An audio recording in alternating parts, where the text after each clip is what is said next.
Federalism एक ऐसा system है जिसमें पावर या अथॉरिटी दो लेवल्स पर डिवाइड होती है।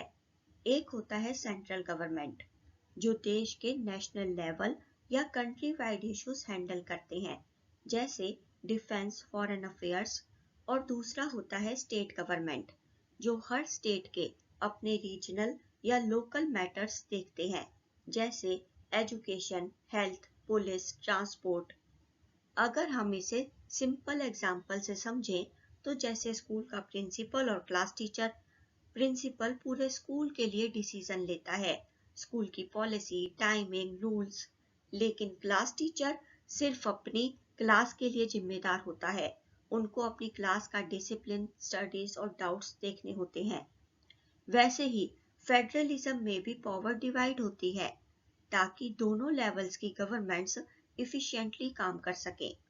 और सबसे इम्पोर्टेंट बात, दोनों गवर्नमेंट्स इंडिपेंडेंट होती हैं अपने अपने एरियाज में, एक दूसरे के काम में इंटरफेयर नहीं करती।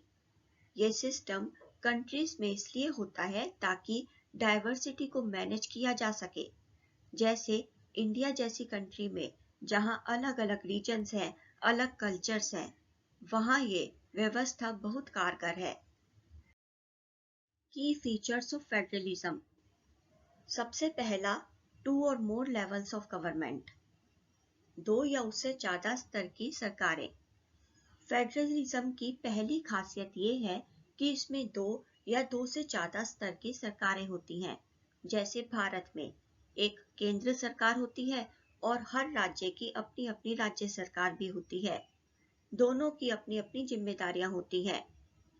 सेकंड, डिवीजन ऑफ पावर्स, शक्तियों का बंटवारा। दूसरी बात, संविधान ने साफ साफ बता रखा है कि कौन सी सरकार किस विषय पर काम करेगी। जैसे रक्षा और विदेश नीति केंद्र सरकार संभालती है, जबकि पुलिस और स्वास्थ्य जैसी चीजें राज्य सरकार के पास होती हैं।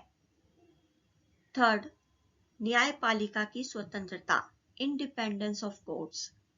अगर कभी केंद्र और राज्य सरकारों के बीच किसी भी बात पर झगड़ा हो जाए तो उसे सुलझाने का काम करती है हमारी न्यायपालिका, यानी कोर्ट्स, अदालतें। और सबसे अच्छी बात यह है कि अदालतें स्वतंत्र होती हैं, यानी किसी के दबाव में नहीं आती। Fourth, no one level can change power sharing unilaterally, एक तरफा बदलाव नहीं हो सकता। फेडरलिज्म की एक और खासियत ये है कि कोई भी सरकार अपने आप पावर शेयरिंग सिस्टम नहीं बदल सकती। अगर बदलाव करना है तो दोनों स्तर की सरकारों को मिलकर सहमति से करना होगा, यानी सबकी रजामंदी जरूरी है। फिफ्थ, दोहरे उद्देश्य, dual objectives, to safeguard and promote unity of the country as well as accommodate regional diversity. Federalism के 2 मुख्य उद्देश्य होते हैं। पहला, देश की एकता को बनाए रखना, और दूसरा, हर राज्य की अलग अलग पहचान और संस्कृति को सम्मान देना। भारत में बहुत सारी भाषाएं, रीति रिवाज और परंपराएं हैं, और फेडरलिज्म उन्हें बनाए रखने में मदद करता है। फेडरल कंट्रीज के एग्जाम्पल्स हैं India, United states, Australia, Canada. Types of federation. पहला, कमिंग टुगेदर फेडरेशन। इसमें अलग अलग स्वतंत्र राज्य एक साथ आते हैं और एक बड़ा एकीकृत देश बनाते हैं, लेकिन अपनी स्वतंत्रता को कुछ हद तक बनाए रखते हैं। For example, United states of America. इस प्रकार के फेडरेशन में राज्यों का अधिकार ज्यादा होता है।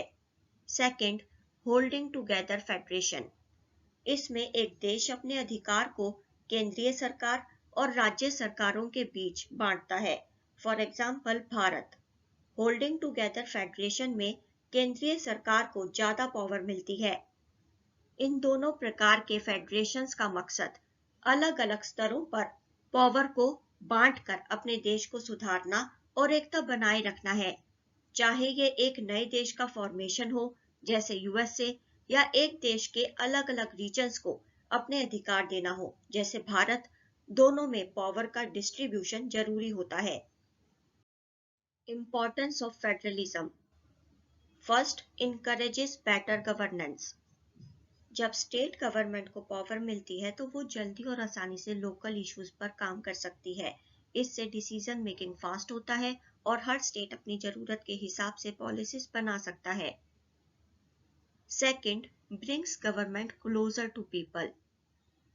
फेडरलिज्म की वजह से गवर्नमेंट लोगों के करीब आती है, यानी जब स्टेट गवर्नमेंट को पावर मिलती है तो वो अपने रीजन के लोकल इश्यूज को बेहतर समझकर डायरेक्ट डिसीजंस ले सकती है।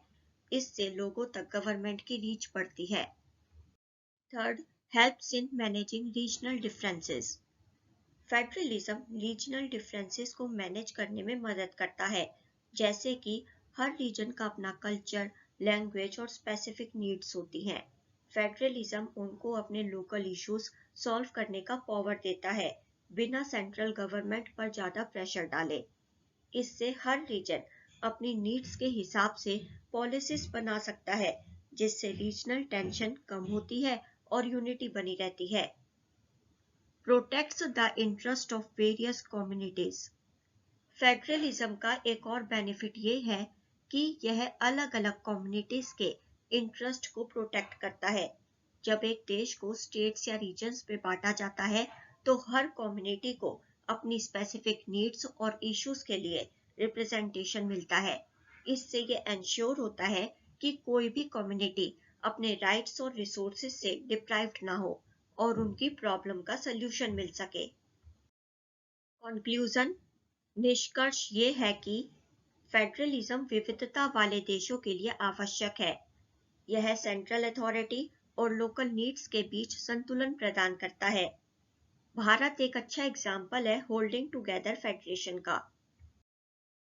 अगर आपको वीडियो अच्छी लगी हो तो वीडियो को लाइक करें और शेयर करें। अपने विचार कमेंट करके बताएं। चैनल को सब्सक्राइब जरूर करें और सब्सक्राइब करने के साथ नोटिफिकेशन बेल को प्रेस करके ऑल पर क्लिक करें। See you in the next video. Till then, goodbye. Thank you so much. Thanks for watching.